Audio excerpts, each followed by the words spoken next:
آج جو لوگ ڈپریشن میں جا رہے ہیں, گمراہی کی طرف جا رہے ہیں, اسلام سے آہستہ آہستہ کنارہ کشی اختیار کرنے کی وجہ سے. اسلام آپ کی کنفیوژن دور کر دیتا ہے, ہر چیز میں گائیڈ کرے گا آپ کو, اور دو اور دو چار کی طرح. اور یہ گائیڈنس چونکہ اللہ کی ہے, لہذا اس میں بحث کا آپشن کیا ہو گیا, بند. اسلام کے علاوہ جب بھی غیر مسلم سے بات کرو نا, ان کے 30 40 سال اچھے اور برے کو ڈیفائن کرنے میں نکل جاتے ہیں. سمجھ میں آ رہی ہے بات؟ یہ سمجھانا نا کہ اچھا عقل سے اگر فیصلہ کرنا شروع کر دو, زندگیاں برباد ہو جائیں گی, ختم ہو جائیں گی. آپ یہ فیصلہ ہی نہیں کر سکتے کہ اچھا کیا ہے اور برا کیا ہے.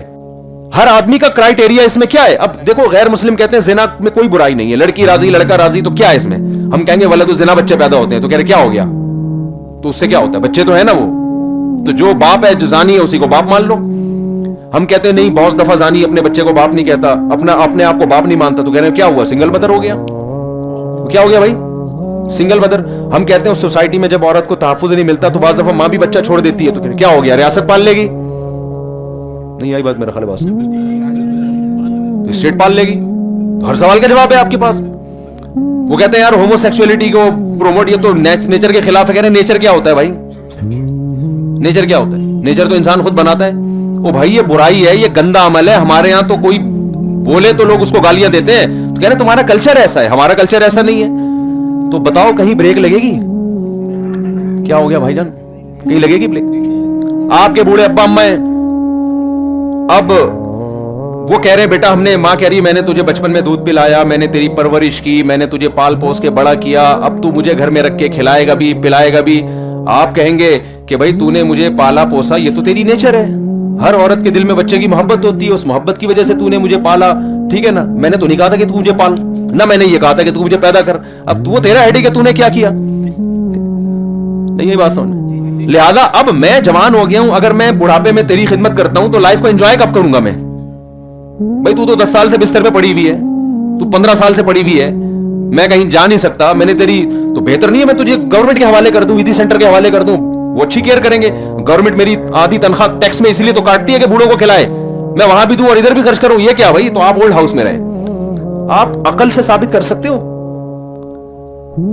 آپ جو دلیل دو گے آگے سے وہ والا اس کے خلاف. اتنی آرا سامنے آئیں گی, اتنی رائے سامنے آئیں گی کہ آپ بولو گے بھائی میں نہیں فیصلہ کر سکتا کہ جو بڑھاپے میں والدین کو اولڈ ہاؤس میں رکھتا ہے وہ اچھا ہے کہ برا ہے. یہ تو ہم کہتے ہیں برا ہے, گورا تھوڑی کہتا ہے.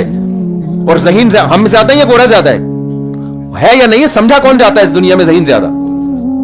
بھائی گورا زیادہ سمجھا جاتا ہے نا, اس نے اتنی پنکھے بنا دیے, یہ سب کچھ کر دیا, تو ذہین وہی سمجھا جاتا ہے. تو جو پڑھی لکھی قوم ہے وہ تو کچھ اور کہہ رہی ہے, وہ کہہ رہی ہے بوڑھے ماں باپ کو آپ اولڈ ہاؤس میں جمع کراؤ. یہ رانگ نہیں ہے, یہ کوئی اس میں ایکچولی کر کے انہوں نے سب کچھ کر دیا کہ ایکچولی اس سے کچھ نہیں ہوتا, ایکچولی یہ وہ. اب تو وہاں ماں باپ خود کہہ رہے ہوتے ہیں بھائی ہمیں کب جمع کراؤ گے.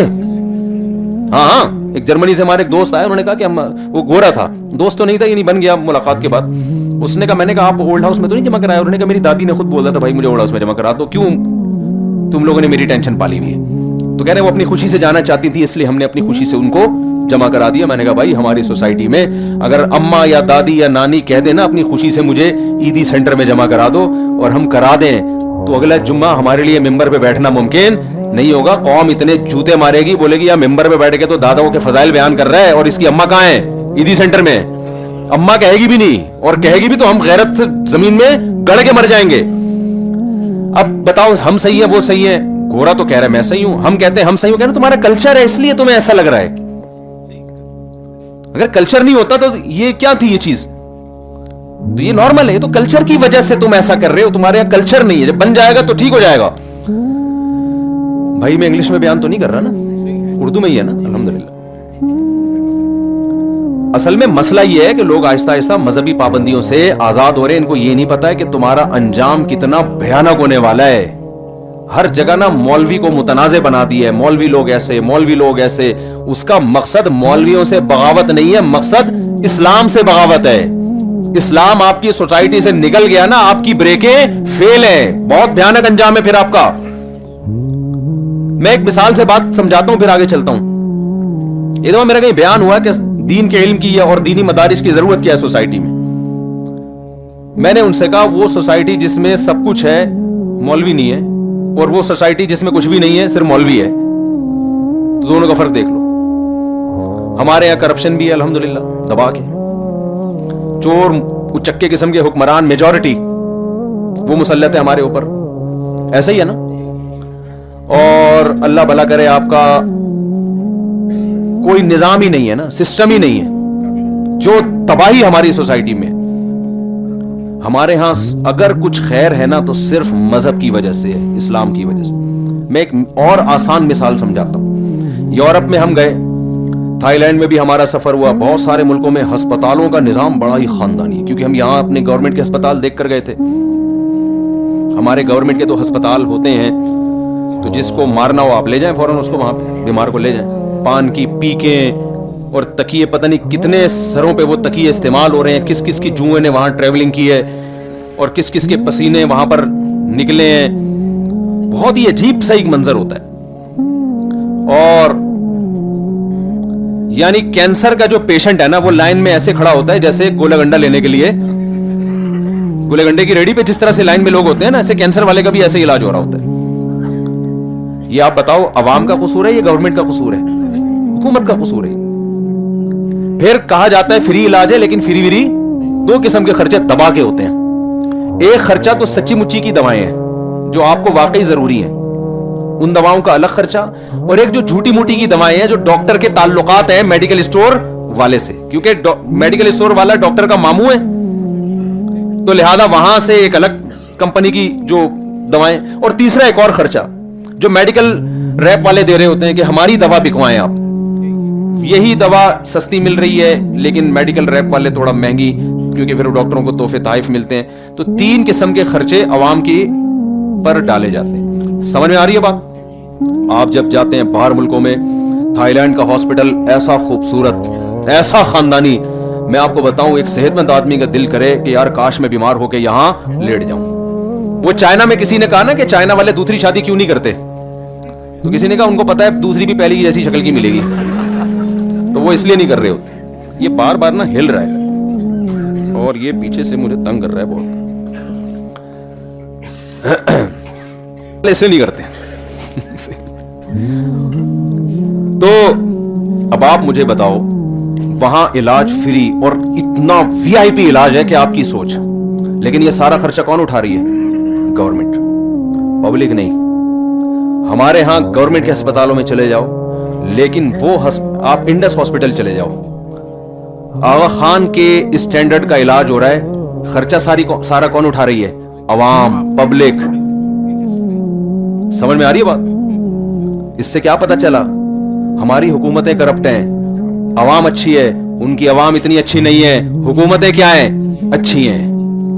تو جب آپ نیشن کو نیشن سے کمپیئر کرو گے نا تو پبلک کو پبلک سے کیا کرو, گورنمنٹ کو گورنمنٹ سے مت کیا کرو. تو یہ جو منظر لوگ وہاں جا کے دیکھتے ہیں نا بڑے دیوانے ہو جاتے ہیں, اور کتنے اچھے لوگ ہیں, کتنے اچھے لوگ ہیں. او بھائی ہمارے یہاں زیادہ اچھے لوگ ہیں, ہمارے یہاں پبلک ایسے اسپتال چلا لیتی ہے, کروڑوں کروڑوں روپے کا روز کا بجٹ ہے انڈس ہاسپٹل کا, اور جو دینی مدارس کو دینے والے ہیں وہ جا کے دیکھ لو, لاکھوں لاکھوں روپے کا روز کا بجٹ. کوئی انگریز, معذرت کے ساتھ انگریز میرا بیان سن رہا ہو تو پیش کی معذرت, انگریز کا باپ بھی ایسا کوئی ادارہ چلا کے دکھا دے جس کا روزانہ اتنا خرچہ ہو اور گورنمنٹ ایک ڈھیلا نہ دے رہی ہو. اور ہمارے یہاں ہزاروں مدرسے چل رہے ہیں اس طریقے سے. تو فالٹ پبلک کا نہیں ہے, فالٹ کس کا ہے؟ حکومت کا ہے, مینجمنٹ ہی نہیں ہے. سمجھ میں آ رہی ہے بات؟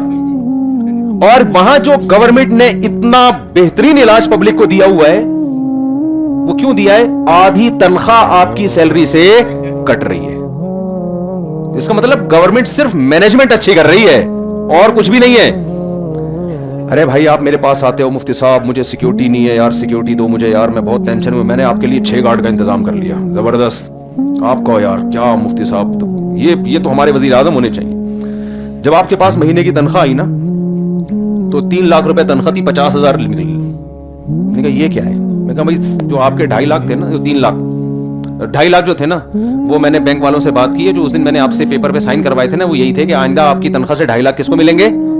مجھے ملیں گے, 50 آپ کو ملیں گے, اور اس کے لیے میں آپ کی سیکیورٹی کا انتظام کروں گا. آئی بات سامنے؟ لوگ کہہ رہے ہیں یار مفتی صاحب کو وزیر اعظم ہونا چاہیے. او بھائی مفتی صاحب نے کیا کون سا تیر مار لیا؟ تیری تنخواہ تھی, صحیح ہے نا, 3 لاکھ تھی, اب تجھے 50,000 مل رہے ہیں, 2.5 لاکھ ہم تیری سیکیورٹی کے لیے ہاں یہ کام کیا کہ اس میں ایمانداری ہے, اس میں 2 نمبری نہیں ہے. ہماری گورنمنٹ اتنا ٹیکس نہیں لیتی, کچھ بھی نہیں لیتی, تو سہولتیں بھی اسی حساب سے ملیں گی. باقی جتنا لیتی ہے دیتی الحمدللہ بالکل بھی نہیں ہے, اللہ کا بڑا فضل ہے. تو جتنا ٹیکس لے رہی ہے نا اتنا بالکل بھی نہیں دے رہی. تو سارا فالٹ گورنمنٹ کا ہے, حکومت کا ہے. سمجھتے ہو کہ نہیں سمجھتے؟ تو خیر ہم اپنے اصل بات کی طرف آتے ہیں. تو میں یہ عرض کر رہا تھا میرے بھائی کہ اچھائی اور برائی جو ہے نا, جب تک آپ اسلام سے نہیں سیکھو گے آپ ساری زندگی کس میں رہو گے؟ کنفیوژن میں.